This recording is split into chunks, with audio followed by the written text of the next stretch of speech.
पर्यावरण संरक्षण को बढ़ावा देने के लिए हाल ही में भारत के 10 आर्द्रभूमि या वेटलैंड को रामसर स्थल के रूप में शामिल किया गया है।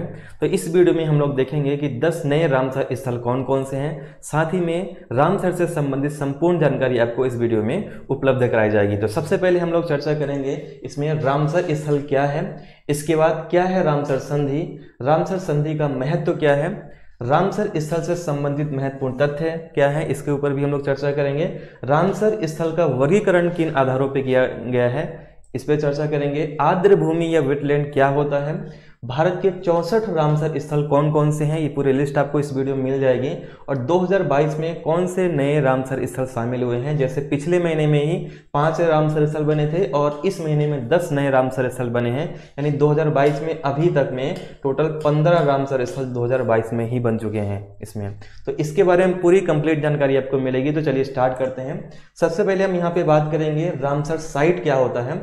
तो रामसर साइट झीलों के संरक्षण के लिए वर्ष 1971 में 1971 में ईरान के रामसर शहर में एक अंतरराष्ट्रीय संधि हुई थी और इसमें कुछ मानदंडों के आधार पर अंतरराष्ट्रीय महत्व के जो वेटलैंड होते हैं या आर्द्र भूमि साइट होती हैं उसकी सूची को शामिल किया जाता है। ठीक है, रामसर साइट कहा जाए तो वास्तविक में एक वेटलैंड है जिसका अपना ही एक अंतरराष्ट्रीय महत्व होता है, जो जैव विविधता के संरक्षण के लिए या बायोडायवर्सिटी के संरक्षण के लिए इसको शामिल किया जाता है। अब दूसरे पॉइंट पे आते हैं, रामसर स्थल क्या होता है। तो रामसर स्थल पृथ्वी पर एक ऐसा आर्द्रभूमि क्षेत्र या वेटलैंड क्षेत्र जो जैव विविधता के लिए महत्वपूर्ण है या बायोडायवर्सिटी के लिए महत्वपूर्ण है, क्या कहलाएगा इसमें, आर्द्रभूमि या वेटलैंड कहलाएगा। और इन्हीं आर्द्रभूमि स्थलों को रामसर संधि के तहत इस सूची में शामिल किया जाता है ताकि उनका संरक्षण किया जा सके, है ना। और इन्हें क्या कहा जाता है, रामसर स्थल कहा जाता है। तो भारत में वर्तमान में टोटल कितने रामसर स्थल हैं, 64 रामसर स्थल हैं। ठीक है, अब हम देखते हैं रामसर संधि क्या है। तो रामसर संधि जो हुई थी ये वो था 2 फरवरी 1971 को ईरान के कैस्पियन सागर के निकट, पूरा अच्छे से ध्यान रखिएगा, कैस्पियन सागर के निकट रामसर शहर में आर्द्र भूमि के संरक्षण के लिए एक संधि हुई थी जिसे हम क्या कहते हैं, रामसर संधि कहते हैं। ठीक है, रामसर संधि का उद्देश्य क्या था, तो रामसर संधि का उद्देश्य था पृथ्वी पर स्थित आर्द्र भूमि या वेटलैंड का संरक्षण किया जाना और यह संधि 1975 में लागू हुई थी। ठीक है, संधि हुई कब थी, तो ये संधि हुई थी 1971 में हुई थी और लागू कब हुआ था, तो लागू हुआ था आपका 1975 में लागू हुआ था। ठीक है, नेक्स्ट पॉइंट पे आते हैं। यहाँ पे ये जो इसमें आपको मैप है ये रामसर का है, तो यहाँ पे ध्यान रखिएगा ईरान देश आता है आपका।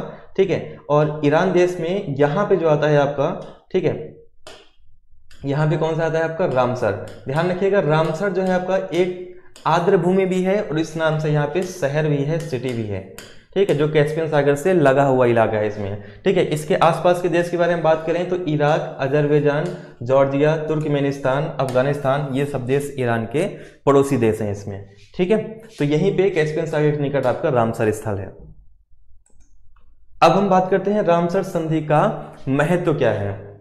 तो रामसर क्या है, अंतरराष्ट्रीय महत्व की आर्द्र भूमि या फिर हम इसे कह सकते हैं वेटलैंड, जो विशेषकर जल प्रवाही पशु पक्षी यानी जो जल में निवास करते हैं पशु या पक्षी, वहां पे ज्यादातर टाइम व्यतीत करते हैं, कि प्राकृतिक आवास को संरक्षण के लिए इसमें शामिल किया जाता है इसमें। ठीक है, यह आर्द्र भूमियों के धारणीय प्रयोग और उसके संरक्षण को सुनिश्चित करने वाली एक अंतरराष्ट्रीय संधि है। कुल मिला के हम ऐसा कह सकते हैं कि पूर्णतः या आंशिक जो जल से घिरा हुआ स्थल रहता है, जो पशु पक्षियों के लिए प्राकृतिक आवास का स्थान है, उसके संरक्षण के लिए रामसर स्थल के लिए को शामिल किया जाता है और ये इसके लिए ही एक संधि हुई थी जिसे कहते हैं रामसर संधि, जो कब हुआ था आपका 1971 में।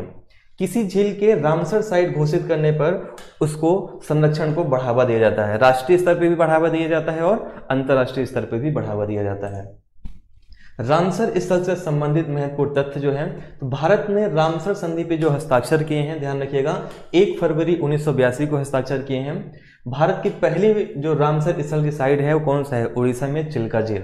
पहला भारत का रामसर स्थल कौन सा है आपका, इसमें उड़ीसा का चिल्का झील। और उसी के साथ जो शामिल किया गया है केवलादेव पक्षी अभयारण्य को भी इसी के साथ शामिल किया गया। लेकिन सबसे पहले अगर फर्स्ट पूछा जाए तो कौन सा आ जाएगा आपका, ये उड़ीसा का चिल्का झील आएगा। ठीक है, चलिए अब यहाँ पे ध्यान रखिएगा, ये सभी जो पर्यावरण से प्रेम करते हैं उनको जान के खुशी होगी कि भारत में 10 आर्द्रभूमि को रामसर साइट के रूप में शामिल किया गया है। ठीक है, पिछले महीने कितने शामिल किए गए थे?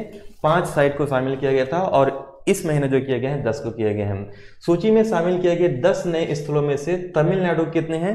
तमिलनाडु के 6 यहाँ पे आर्द्रभूमि शामिल किया गया है इसमें। ठीक है, और गोवा, कर्नाटक, मध्य प्रदेश तथा उड़ीसा के एक एक स्थल को इसमें शामिल किया गया है। ये आर्द्रभूमि स्थल देश में 12,50,361 हेक्टेयर क्षेत्र में फैले हैं, पूरे इसमें देश में बात करें तो। ठीक है, भारत में कुल रामसर साइट कितनी हो चुकी है? अब 64 हो गई है इसमें, और 10 और वेटलैंड को इस सूची में शामिल किया गया है, मतलब टोटल 10 ये मिलाने के बाद ये 64 हुआ है आपका। ठीक है, ध्यान रखिएगा। भारत स्वतंत्रता के 75वें साल में इसका लक्ष्य है कि 75 वेटलैंड इसमें रामसर स्थल में शामिल हो जाएं, इसका भारत का लक्ष्य है। रामसर ईरान में स्थित वह स्थान है जहां पे 1971 में अंतर्राष्ट्रीय आर्द्रभूमि संधि पे हस्ताक्षर किए गए थे। ठीक है, भारत में ये हो चुका है आपका इसमें। अब यहां पे पॉइंट आप ध्यान रखिएगा, भारत का सबसे बड़ा रामसर स्थल कौन सा है? तो भारत का सबसे बड़ा रामसर स्थल कौन सा है आपका? पश्चिम बंगाल का सुंदरवन आर्द्रभूमि या वेटलैंड, काफी इंपॉर्टेंट है। भारत का सबसे बड़ा वेटलैंड या आर्द्रभूमि कौन सा है आपका? सुंदरवन वेटलैंड या आर्द्रभूमि है। ठीक है, ये सबसे बड़ा रामसर स्थल है। और भारत का सबसे छोटा रामसर स्थल कौन सा है? तो ये हो जाएगा आपका हिमाचल प्रदेश में। ठीक है, रेणुका वेटलैंड। हिमाचल प्रदेश में कौन सा आपका? रेणुका वेटलैंड जो है ये भारत का सबसे छोटा रामसर स्थल है, तो ये भी आपको ध्यान रखना है। अब हम बात करेंगे इसमें रामसर स्थल का वर्गीकरण किन आधारों पे किया जाता है। तो रामसर स्थल का जो वर्गीकरण किया जाता है 3 आधारों पे किया जाता है। पहला है आपका समुद्र तटीय आर्द्रभूमि, दूसरा है अंतर्देशीय यानी 2 देशों के बीच के जो आर्द्रभूमि रहती है, और तीसरा है मानव निर्मित आर्द्रभूमि। तो 3 आधारों पे रामसर स्थल का वर्गीकरण किया जाता है। ठीक है, आर्द्रभूमि क्या होती है? तो आर्द्रभूमि क्या होती है? नमी या दलदली भूमि वाले क्षेत्र को क्या कहते हैं? आर्द्रभूमि या वेटलैंड कहते हैं। ठीक है, दरअसल वेटलैंड वैसे क्षेत्र हैं जहां पे भरपूर नमी पाई जाती है, या दूसरे शब्दों में ऐसे कह सकते हैं कि आर्द्रभूमि जल के प्रदूषण से मुक्त बनाती है, और वह क्षेत्र जहां पर वर्ष भर आंशिक रूप से या पूर्ण रूप से वहां पे जल भरा रहता है वो क्या कहलाएगा? आर्द्रभूमि कहलाएगा। ठीक है, भारत में आर्द्रभूमि ठंडे और शुष्क इलाकों से लेकर मध्य भारत के कटिबंधीय मानसूनी इलाकों और दक्षिण के नमी वाले इलाकों तक फैली हुई है इसमें। ठीक है, तो ये रहा आपका आर्द्रभूमि के संबंधित जानकारी इसमें। अब भारत के जो रामसर स्थल हैं नए कौन कौन से इसमें हैं, ये पूरी लिस्ट है, तो लिस्ट में पूरा नहीं बताऊंगा आप लोगों को, इसके लिए आप इसमें स्क्रीनशॉट ले सकते हैं इसका कौन कौन से हैं। केवल अभी में 2022 के जो नए शामिल हुए हैं उसके बारे में चर्चा करेंगे हम लोग। ठीक है, तो ये आपके इसमें लिस्ट है, इसमें इसको आप लोग स्क्रीनशॉट भी ले सकते हैं इसका।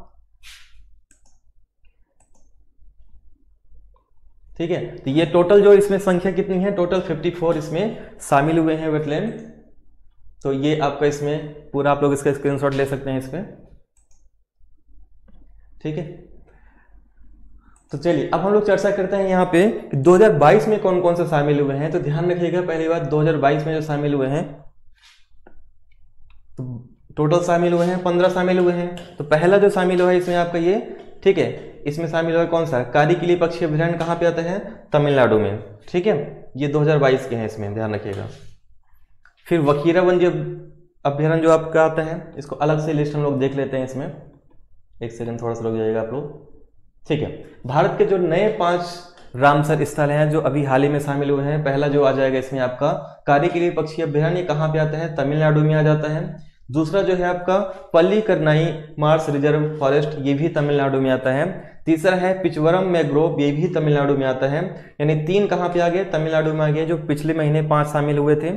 फिर पाला अर्धभूमि, ये मिजोरम में आता है। और सांख्य सागर जो अभी कहाँ पे आता है? ये मध्य प्रदेश के शिवपुरी जिले में आता है। तो जो MP के एग्जाम से रिलेटेड तैयारी कर रहे हैं तो उनके लिए भी काफी ज्यादा इंपॉर्टेंट है सांख्य सागर। ठीक है, क्योंकि हाल ही में यहाँ पे शिवपुरी के एक करेरा अभयारण्य को समाप्त घोषित कर दिया गया है, और उसके स्थान पे अभी यहाँ पे हाल ही में ये फिर से चर्चा में आ गया, क्योंकि यहाँ पे सांख्य सागर जो है इसको आर्द्रभूमि घोषित कर दिया गया। तो MP के एग्जाम के लिए पॉइंट काफी ज्यादा इंपॉर्टेंट है इसमें।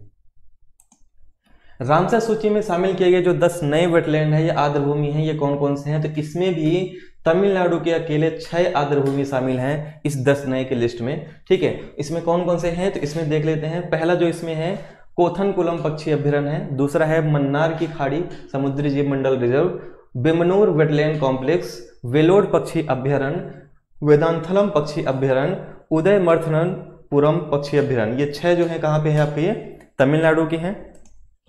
उड़ीसा में जो शामिल हुआ है आपका सतकोसिया गार्ज हुआ है, गोवा में नंदा झील शामिल किया गया है, ठीक है। कर्नाटक में रंगनाथिट्टू पक्षी अभ्यारण्य, और यहाँ पे मध्य प्रदेश में जो शामिल हुआ है हाल में, ये सिरपुर आर्द्रभूमि शामिल हुआ है, जो कहाँ पे आता है, ये आ जाता है आपका इंदौर में आ जाता है, ठीक है। तो यहाँ पे ये पूरा भारत के बारे में 10 नए रामसर स्थल, इसके पिछले महीने 5 नए रामसर स्थल, और पूरा जो लिस्ट है टोटल 64 की, ये भी मैं पूरा आपको यहाँ पे बता दिया हूँ। थोड़ा सा अगर एमपी के बारे में बात करें तो एमपी में अब जो हुए हैं टोटल 3 रामसर स्थल यहाँ पे हो चुके हैं, शामिल हो चुके हैं। पहला कौन सा है, ध्यान रखिएगा, भोजपुर। भोजपुर कहाँ पे आता है, ये वेटलैंड भोजपुर आता है आपका भोपाल में आता है, ठीक है, ये शामिल हुआ है। दूसरा जो शामिल हुआ है इसमें आपका, इसमें सांग सागर, तो सांग सागर कहाँ पे आता है, तो सांग सागर आ जाता है इसमें आपका शिवपुरी में आता है, ठीक है। और तीसरा जो शामिल हुआ है अभी हाल में, सिरपुर। तो सिरपुर कहाँ पे आता है, तालाब, ये तालाब है एक्चुअल में, तो सिरपुर तालाब आता है आपका इंदौर में, ठीक है। तो सबसे पुराना वेटलैंड कौन सा है मध्य प्रदेश का, भोजपुर है, और सबसे नया अभी हाल ही में जो अपडेट हुआ है ये सिरपुर तालाब है। इसमें ये एमपी से संबंधित जानकारी आपकी हो गई। ये कंप्लीट जानकारी थी रामसर स्थल से संबंधित और नए स्थल से संबंधित। इसी तरीके की जानकारी के लिए, जुड़े रहने के लिए आदर्श आईएएस अकेडमी चैनल को सब्सक्राइब जरूर करें, और साथ में इसको प्लीज शेयर जरूर करें। नोटिफिकेशन डेली पाने के लिए बेल आइकन पर भी प्रेस कर सकते हैं। धन्यवाद, जय हिंद।